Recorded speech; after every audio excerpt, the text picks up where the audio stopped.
Hello students, अपना चल रहा था सॉलिड स्टेट क्लास। काफी दिन हो नहीं पाई, लेकिन आज हम शुरू कर रहे हैं सॉलिड स्टेट। अब तक अपना हो चुका था, क्रिस्टल के बारे में पढ़ चुके थे हम, क्रिस्टल जालक के बारे में पढ़ चुके थे। इसके अलावा क्रिस्टल जालक में जो ब्रेवे जालक थे उनके बारे में, उनके सिस्टम्स के बारे में ये सारी क्लासेस अपनी होगी थी। एक अवयवी कण कितना अपना देता है, पार्ट देता है, इसके बारे में हमने पढ़ लिया था, जिसमें हमने सिंपल क्यूबिक यूनिट सेल पढ़ी थी, जिसमें सारे कोनों के ऊपर था और उसमें एक कोने के एक जो अपना अवयवी कण था वो कितना पार्ट देता था, 1/8 पार्ट देता था। यानी कि टोटल उसमें कितने हो गए थे, एक अवयवी कण, टोटल अवयवी कणों की संख्या थी तो वो एक आ गई थी। उसके अलावा अपन ने फेस सेंटर्ड किया था, बॉडी सेंटर्ड किया था, ये सारे अपन ने कर लिए थे। आज हम करेंगे क्लोज पैकिंग इन सॉलिड्स, यानी कि सॉलिड्स के अंदर जो निबिड़ संकुलन है, निबिड़ संकुलन का means close packing. Close packing का मतलब कि वो कितनी संकुलन क्षमता के साथ में, उनकी पैकिंग एफिशिएंसी कितनी स्ट्रॉन्ग है। जितनी पैकिंग एफिशिएंसी ज्यादा होती है, संकुलन क्षमता जितनी ज्यादा होती है, वो सॉलिड उतना ही ज्यादा मजबूत होता है, उसकी स्टेबिलिटी उतनी ही ज्यादा होती है।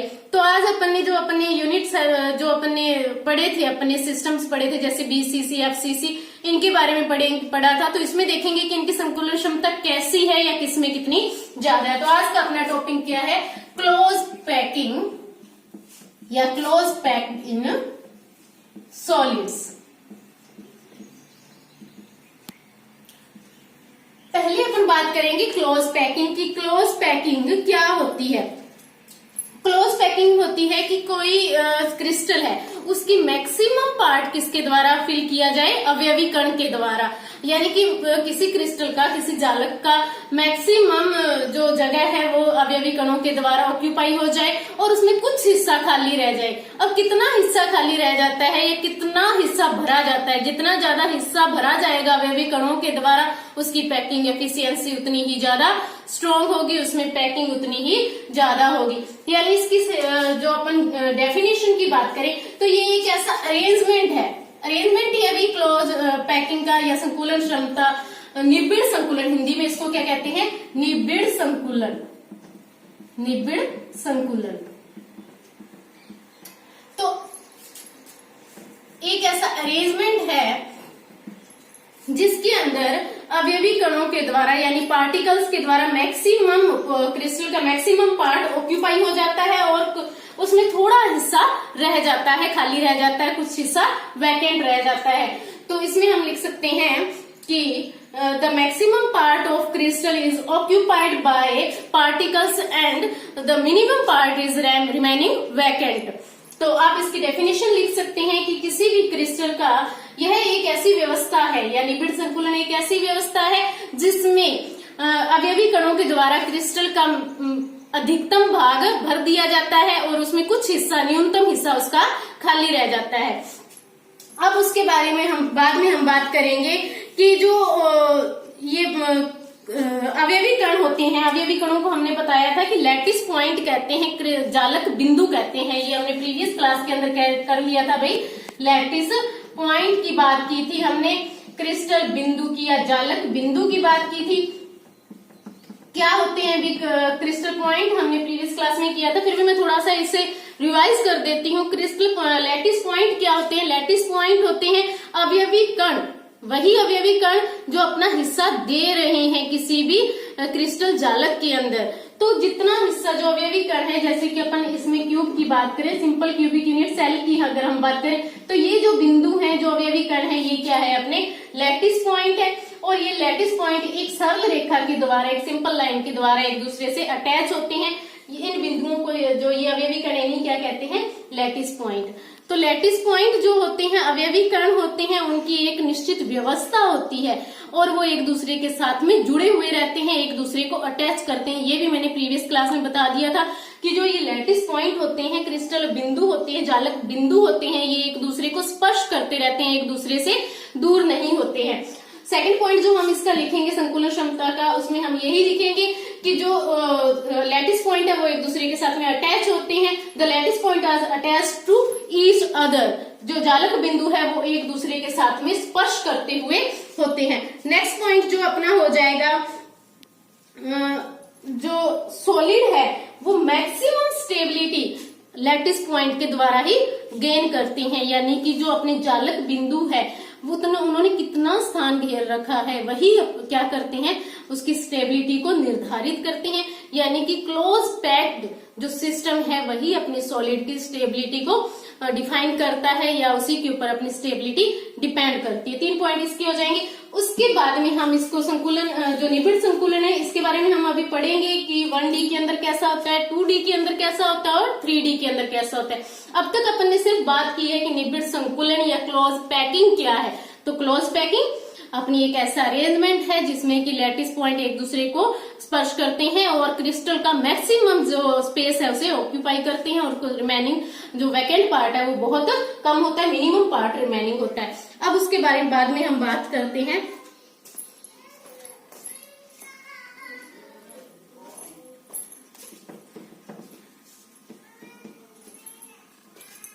उसके बाद में हम बात करेंगे कोऑर्डिनेशन नंबर की। इसी के अंदर हमें इसकी भी जरूरत पड़ेगी, भी एक वर्ड आएगा कोऑर्डिनेशन नंबर।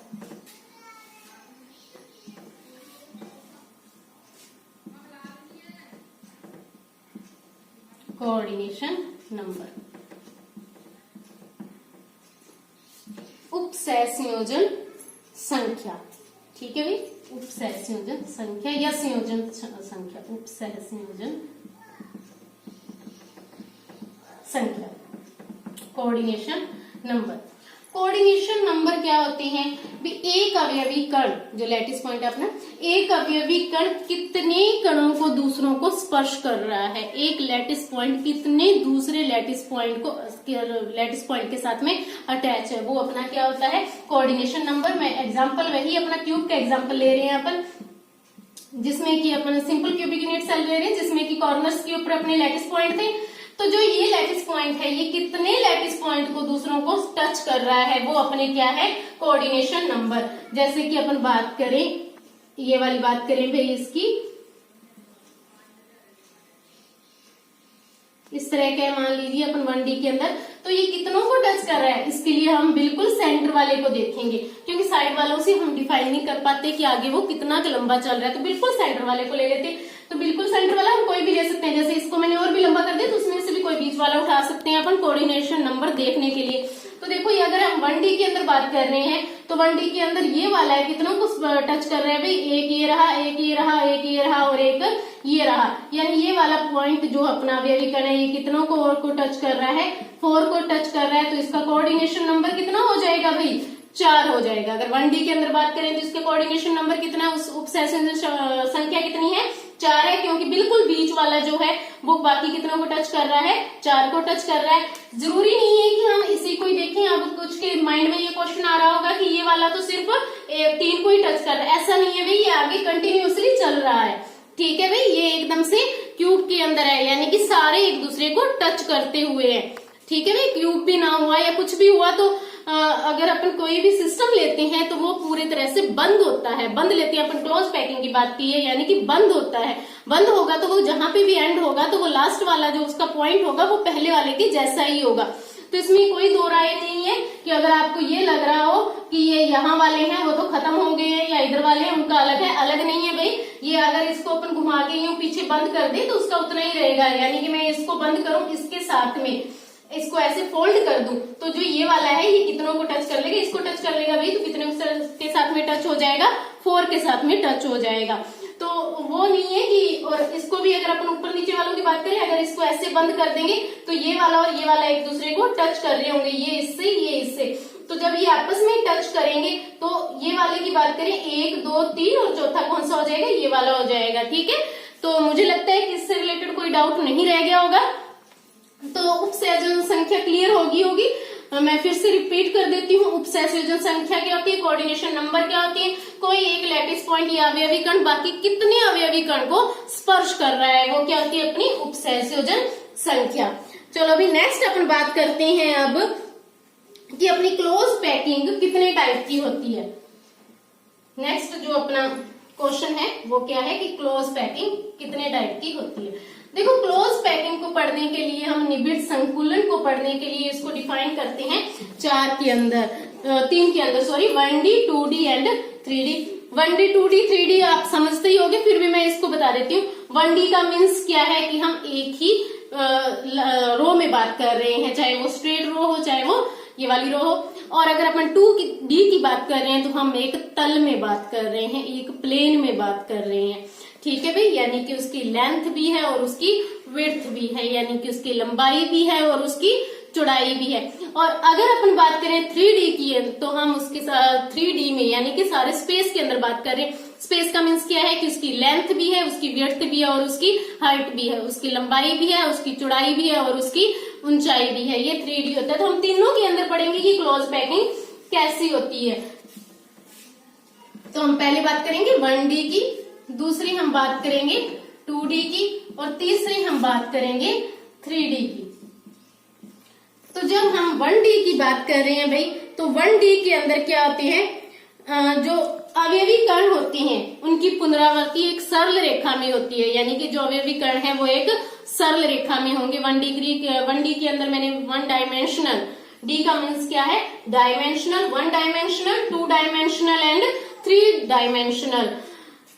1 विमीय, 2 विमीय, द्विविमीय सॉरी एंड त्रिविमीय, एक विमीय, द्विविमीय एंड त्रिविमीय।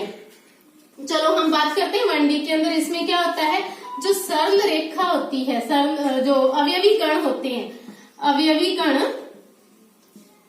की पुनरावृत्ति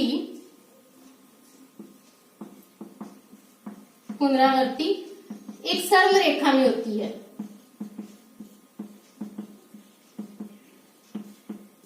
ठीक है भाई, यानी कि repetition of lattice point is in simple row और we can say in a रो।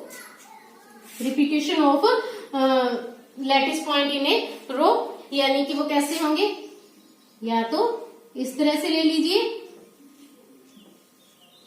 या फिर इसको इस तरह से ले लीजिए, यानी कि एक रो ही बनानी है हमें, ना उसकी मीन्स की सिर्फ उसकी या तो लंबाई है या सिर्फ उसकी ऊंचाई की, या कैसे भी बात कर सकते हैं हम उसकी, यानी कि एक ही विमा है उसमें, कोई दो विमा नहीं है। अगर अपन 2D की बात करें, 2D में क्या होगा भाई, एक तल में होगा एक प्लेन में होगा। अवयवी कण है वो किस में होंगे भाई, एक तल में होंगे, यानी रिपीटेशन ऑफ लैटिस पॉइंट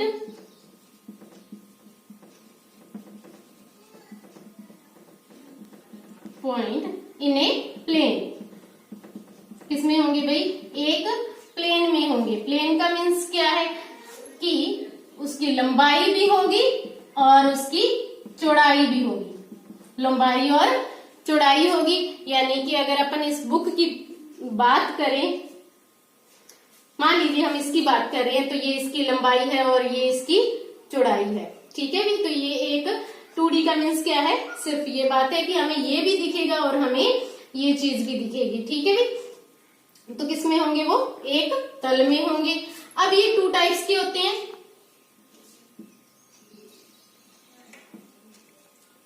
देखो भाई, एक तो होता है स्क्वायर के अंदर, वर्ग के अंदर, और एक होता है हेक्सागोनल। हेक्सागोनल मतलब षटकोणीय। मैं इसे कट करके ऊपर लिख रही हूं ताकि आपको अच्छे से दिखाई दे। ये तो आपने लिख ही लिया होगा कि वो किसमें होंगे, एक तल में होंगे। इसको अपन 2 टाइप से आगे क्लासिफाइड करते हैं भाई। किसमें, वर्ग निबिड़ संकुलन, वर्ग निबिड़ संकुलन एंड षटकोणीय निबिड़ संकुलन।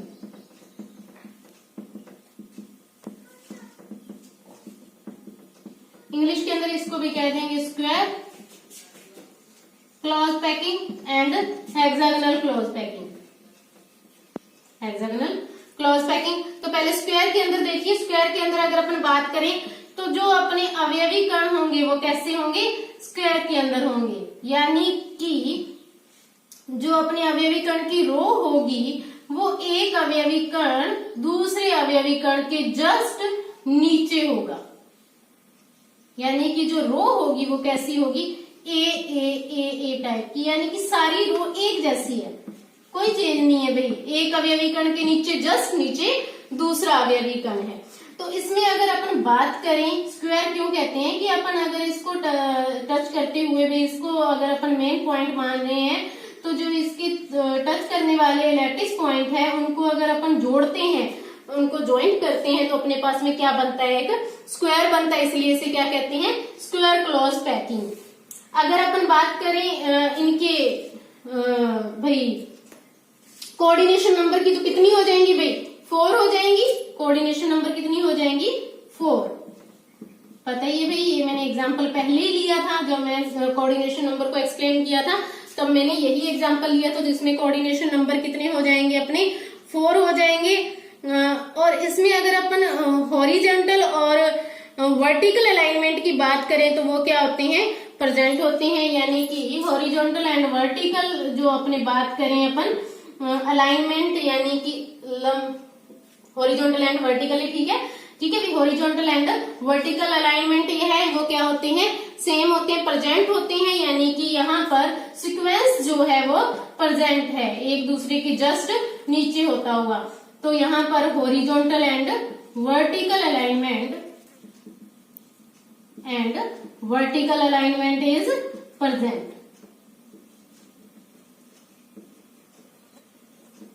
प्रेजेंट होता है भाई। उसके बाद में अपन इसमें भी वर्ग निबिड़ संकुलन समझ में आ गया होगा। इसमें क्या होता है, एक रो के जस्ट नीचे दूसरी वाली रो होती है, एक अवयवी कण के नीचे दूसरा अवयवी कण होता है, और इसका कोऑर्डिनेशन नंबर कितना होता है, 4 होता है। इसे स्क्वायर क्यों कहते हैं कि जब अपन किसी बीच वाले जो टच करने वाले अवयवी कण है उनको जोड़ते हैं तो वो कैसा बनता है, एक स्क्वायर बनता है। इसलिए इसे क्या कहते हैं, स्क्वायर निबिड़ संकुलन कहते हैं। इसमें हॉरिजॉन्टल एंड वर्टिकल अलाइनमेंट क्या होते हैं, प्रेजेंट होते हैं। उसके बाद में अपन षटकोणीय की बात करते हैं, हेक्सागोनल की बात करते हैं। हेक्सागोनल की अगर अपन बात करें तो इसमें जो रो होती है वो ए बी टाइप की होती है, यानी कि जो दोनों के बीच में गर्त, जिनको अपन कह सकते हैं एक तरह से, उनके अंदर प्रेजेंट होते हैं दूसरे वाले। जो रो होगी भाई वो क्या होगी, ए बी टाइप की होगी, यानी कि जो अवयवी कण है वो एक दूसरे के अंदर प्रेजेंट नहीं होंगे। इसमें हॉरिजॉन्टल अलाइनमेंट तो प्रेजेंट होता है, बट वर्टिकल अलाइनमेंट प्रेजेंट नहीं होता। देखिए भाई, जैसे कि ये वाले तो प्रेजेंट है, हॉरिजॉन्टल प्रेजेंट है, बट वर्टिकल प्रेजेंट नहीं है। वर्टिकल ये है भी एक के बाद में एक आ सकता है, यानी एक को छोड़ के उसके बाद में वर्टिकल अलाइनमेंट प्रेजेंट होता है। यानी कि आगे वाला जो होगा भाई इधर से, मैंने पहले भी कहा है कि इसमें एंड नहीं हो रहा है, तो अगर आगे वाला होता तो यहाँ पे होता, नहीं तो ये वाला एग्जाम्पल देख सकते हैं अपन। यहाँ से देखिए, ये वाला एक रो को छोड़ के प्रेजेंट है, ठीक है। तो इसमें अगर अपन बात करें, बिल्कुल बीच वाले को लेते हैं तो ये कितनों को टच कर रहा है, एक ये हो गया, एक ये वाला हो गया भाई, ये वाला हो गया और ये वाला हो गया। तो आप देख सकते हैं इसमें क्या बन रहा है, अपने पास में हेक्सागोनल बन रहा है, षटकोण बन रहा है। इसलिए इसे क्या कहते हैं, षटकोणीय कहते हैं। और इसमें कोऑर्डिनेशन नंबर कितना हो जाएगा भी, आप देख सकते हैं कोऑर्डिनेशन नंबर कितनों को टच कर रहा है। अगर हेक्सागोनल है तो अपन वैसे ही समझ सकते हैं कि कितने होंगे, 6 होंगे। 1 2 3 4 5 एंड 6 कितने हो जाएंगे भाई, अवयवी कण टच करते हुए 6, यानी एक अवयवी कण कितनों को टच कर रहा है, 6 को, तो इसका कोऑर्डिनेशन नंबर कितना हो जाएगा, 6 हो जाएगा। इसके अलावा इसमें हॉरिजॉन्टल अलाइनमेंट प्रेजेंट है और वर्टिकल अलाइनमेंट एब्सेंट है भाई। Horizontal alignment present and vertical alignment absent है। और कोऑर्डिनेशन नंबर कितना हो जाएगा भाई, इसमें 6 हो जाएगा। इसके अलावा अगर अपन बात करें तो वर्टिकल अलाइनमेंट आप देख सकते हैं कि कितने के ऊपर है, एक को छोड़कर, यानी कि अल्टरनेटिवली प्रेजेंट है, अल्टरनेट में प्रेजेंट है, यानी एक को छोड़ के दूसरे को, यानी कि वर्टिकल अलाइनमेंट प्रेजेंट है तो किसमें है, अल्टरनेट रो में प्रेजेंट है, अल्टरनेट रो में प्रेजेंट है। ठीक है, अब तक अपना 1D एंड 2D हो गया है, समझ में आ गया होगा। इससे रिलेटेड अगर कोई डाउट है, कोई क्वेश्चन है, तो आप मुझे व्हाट्सएप नंबर मेरा है आपके पास में, आप मुझे मैसेज करके इससे रिलेटेड पूछ सकते हैं। फिर थोड़ा सा और रिपीट करती हूँ। 1D के अंदर क्या होता है, एक रो में ही होते हैं, चाहे वो ऐसे ले लीजिए चाहे वो ऐसे ले लीजिए। 2D के अंदर एक तल में होते हैं, 2 टाइप्स के हो जाएंगे, स्क्वायर हो जाएंगे एंड षटकोणीय हो जाएंगे। स्क्वायर का मीन्स क्या है कि अपने पास में कोऑर्डिनेट जो एक अवयवी कण है वो कितनों को टच कर रहा है, 4 को टच कर रहा है। और जो अपनी रो है वो कैसी है, बिल्कुल सेम प्रेजेंट है, ए टाइप की है, और ये कैसी है, ए बी टाइप की है। Horizontal and vertical alignment present है, भी दिख रहा है। इसके अलावा इसमें अगर अपन बात करें हॉरिजॉन्टल अलाइनमेंट तो प्रेजेंट है, लेकिन वर्टिकल अलाइनमेंट एब्सेंट है, अल्टरनेटिव रो के अंदर वो प्रेजेंट है। अब अपन बात करेंगे 3D की, तो मैं इसको इरेज कर देती हूँ क्योंकि 3D अपना थोड़ा सा बड़ा हो जाएगा, थोड़ा लंबा चलेगा। इससे रिलेटेड कोई भी क्वेश्चन हो तो आप मुझे क्वेश्चन मैसेज करके पूछ सकते हैं इससे रिलेटेड। बाकी भी पीछे वाले क्लासेस अच्छे से रिपीट करो। 3D की बात करेंगे अपन अब। 3D के अंदर अपन दोनों को लेके भी 2D को लेके करेंगे। 3D के अंदर मैंने बता दिया था कि क्या होता है, इसमें लंबाई, चौड़ाई एंड ऊंचाई तीनों होते हैं भाई। यानी कि हम इसमें बात करें तो ये हो जाएगा भाई, लंबाई भी है, चौड़ाई लंबाई भी है, चौड़ाई भी है एंड ऊंचाई भी है। ठीक है भाई, तो ये हो जाएगा भाई। मेरा हाथ की वजह से समझ नहीं पाया, अगर अपनी कॉपी होती तो अच्छे से समझ में आ जाता। चलो भाई फिर भी बात करते हैं अपन भाई, जैसे इस तरह से हो जाएगा।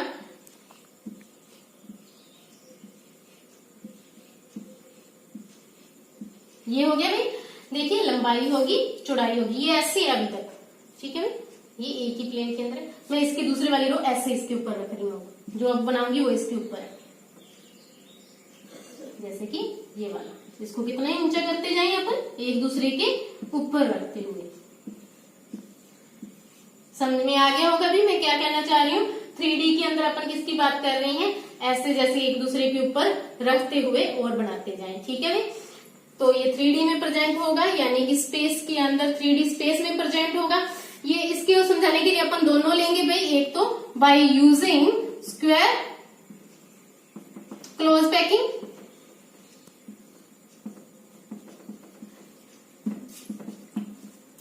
And by using hexagonal close packing.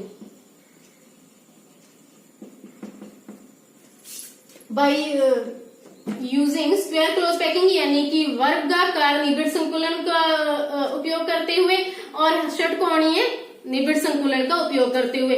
तो पहले अपन by using square close packing की अगर अपन बात करें, यानी कि इसमें अपन ने जो 2D के अंदर कौन से वाला लिया था, स्क्वायर वाला लिया था। स्क्वायर का मतलब कि जो अपन ने वर्गाकार लिया था, जिसमें जो अवयवी कण थे वो एक दूसरे को स्पर्श करते हैं और उससे क्या बनता है, एक स्क्वायर बनता है, एक वर्ग बनता है। उसको यूज में लेते हुए करेंगे, तो भाई हमें एक दूसरे के ऊपर रो रखनी है। एक दूसरे के ऊपर रखने के लिए हम क्या करेंगे, जैसे कि एक तो ये ले लिया भाई, वही अपना अभी जो अपन ने बनाया है।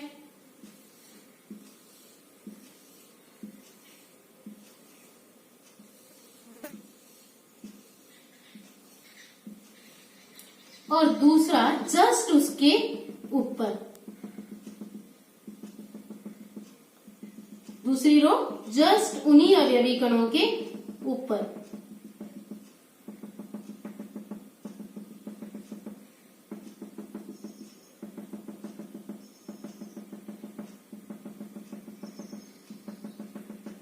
हो गया भाई। अब देखो एक दूसरे के ऊपर है, यानी कि जो पहले अपना जिस तल में पहले थे उसी तल के सेम उसको उसके ऊपर रखते हुए। अब देखो ये एक दूसरे को बात करें इसमें कोऑर्डिनेशन की, तो मैं बिल्कुल ये वाला ले रही हूँ। कितनों को टच कर रहा है भाई, 1 2 3 4 को हो गया। ठीक है भाई, और एक जस्ट इसके ऊपर जो ये दिख रहा है अपन को, डॉट डॉट मैंने लगाई है, डैश वाली जो दिखाई है, जस्ट इसके ऊपर है भाई। इस वाले की बात कर रही हूं मैं। ये कितनों को टच कर रहा है, 1 2 3 4 को, तो ये रहा। और उसके अलावा एक ये रहा जस्ट उसके ऊपर, और एक जस्ट देखो, अगर मैंने ये पहले भी कहा है कि अगर हम किसी की बात करेंगे, अब अपन ने 3D लिया है यानी कि उसकी ऊंचाई ली है, तो बिल्कुल बीच वाला अवयवी कर लेंगे। उसके ऊपर भी है और उसके नीचे भी है। तो ये वाला अगर इसके ऊपर है तो यानी कि इसके पीछे भी एक है, यानी कि इसके नीचे, तो इसके नीचे वाला भी एक हो जाएगा। यानी कितने हो गए, 4 ये हो गए, 5वां ये इसके ऊपर हो गया और छठा इसके नीचे, इस वाले के पीछे हो गया, तो कोऑर्डिनेशन नंबर कितने हो गए? 6 हो गए। समझ में आ गई भी बात? अगर अपन इसकी बात करें, मान लीजिए ये मेरा बिल्कुल बीच वाला, पहली रो ये, दूसरी ये, तीसरी ये वाली रो है, तो देखिए जो ये वाला है इसके 4 तो इसको टच कर रहे हैं, एक मैंने ये इसके ऊपर रख दिया वो वाला टच कर रहा है, और एक ये नीचे वाला जो इसको टच कर रहा है, तो 6 हो गए भाई। तो अपने कोऑर्डिनेशन नंबर कितने हो गए? 6 हो गए। स्क्वायर के अंदर कितने हो गए? 6 हो गए। और जो अपना टाइप है ये कैसा है? ए टाइप का है, इसे सिंपल क्यूबिक कहते हैं। कैसा टाइप है ये अपना? ए, यानी कि सारी रो एक जैसी है, ऊपर वाले ये भी और इसके ऊपर रखी हुई सारी रो सेम रखते जाएंगे, एक दूसरे के ऊपर रखते हुए जा रहे हैं, तो कैसा टाइप है? ए टाइप का है, और इसे क्या कहते हैं? Simple cubic. Simple cubic. Coordination number मैंने बता ही दिया है भाई, कितना हो जाएगा? 6 हो जाएगा। अब अपन उसके बाद में बात करते हैं, जो दूसरा है वो अपना है ए बी टाइप का। अब ए बी टाइप का मीन्स क्या है कि पहली रो तो वही अपनी, देखो लेना हमें स्क्वायर ही है ना, इसको हेक्सागोनल हमने नहीं बनाना है, लेना हमने स्क्वायर ही है। ये एक दूसरे को टच करते हुए है भाई, ये हो गया। उसके बाद में देखो जो दूसरी हम रखेंगे वो यहां से होती हुई, लेना स्क्वायर ही है तो इसको ऐसे ही करते हुए चलेंगे। ये काफी हो गया है कचरा, लेकिन कोई बात नहीं, ठीक है। अब देखिए अगर हम बात करें कि कितनों को टच कर रहा है, तो मैं बिल्कुल इसको ले रही हूं। ये 4 तो 1 2 3 4 ये रहे, और 4 ये रहे, 1 2 3 और 4। कोऑर्डिनेशन नंबर कितने हो गए? 8 हो गए। इसमें कोऑर्डिनेशन नंबर कितना हो जाएगा भाई? 8। इसमें मुझे लगता है कि समझ में नहीं आया होगा, डाउट रह गया होगा, तो मैं एक बार फिर से इसको कर रही हूँ, ध्यान देना भाई। जैसे कि पहले मैं नीचे वाले 4 बताऊंगी, उसके बाद में मैं ऊपर वाले आपको बताऊंगी।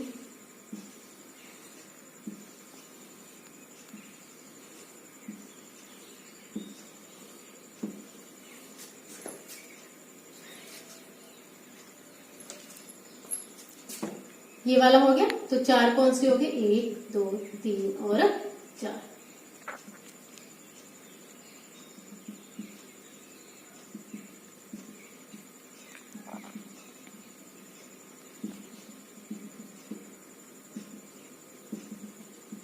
हो गया भी। तो देखिए 4 नीचे वाले थे, 1 2 3 4 ऊपर वाले हो गए। कोऑर्डिनेशन नंबर कितना हो गया अपना? 8 हो गया होगा भाई। 4 तो मैंने पहले बता दिए थे, और ये 4 मैंने फिर से बता दिए। तो ये स्क्वायर क्लोज पैकिंग को यूज करने वाला अपना हो गया। हेक्सागोनल अपन नेक्स्ट क्लास में करेंगे, क्योंकि वो काफी लंबा चलेगा अपना, और मुझे लगता है कि एक बार इसे आप इतना अच्छे से कर ले, फिर अपन हेक्सागोनल क्लोज पैकिंग को करेंगे। उसके अंदर अपन FCC HCP टाइप को भी करेंगे, उनके कोऑर्डिनेशन भी करेंगे, तो उसको अपन नेक्स्ट क्लास में करेंगे। अब तक जो इसका टाइप था ये चलो इतना ही रखिए, अपन नेक्स्ट क्लास में बाकी का करेंगे, इससे रिलेटेड क्वेश्चंस भी करेंगे। अब तक जो अपनी क्लास हुई है इसमें कोई डाउट हो, कोई क्वेश्चन हो, मुझे व्हाट्सएप कर सकते हो। इसके अलावा मुझे लगता है कि मेरे पास में 2 मार्कर नहीं थे, इसलिए मुझे लग रहा है कि ये अच्छे से क्लियर नहीं हो पाया होगा बच्चों को। फिर भी अगर क्वेश्चन हो इसमें रिलेटेड डाउट तो मुझे व्हाट्सएप कर देना। मैं इसे नेक्स्ट क्लास अपन जब भी लेंगे, इस बार जल्दी लेंगे, तो तब मैं इसको अच्छे से और एक्सप्लेन कर दूंगी, ठीक है भाई। बाकी समझ में आ गया होगा। अब तक इसमें कोई डाउट नहीं रहा होगा, जहां तक रहा होगा इसमें रहा होगा, क्योंकि इसमें एक दूसरे को ज्यादा कवर कर रहे हैं, ठीक है भाई। हेक्सागोनल में इससे भी ज्यादा करेंगे अपन कवर, तो आप इसको पहले अच्छे से क्लियर कर लेना। इससे रिलेटेड कोई भी क्वेश्चन हो, कोई डाउट हो, उसे अच्छे से पूछ लेना भाई, मैसेज कर देना। चलो ठीक है भाई।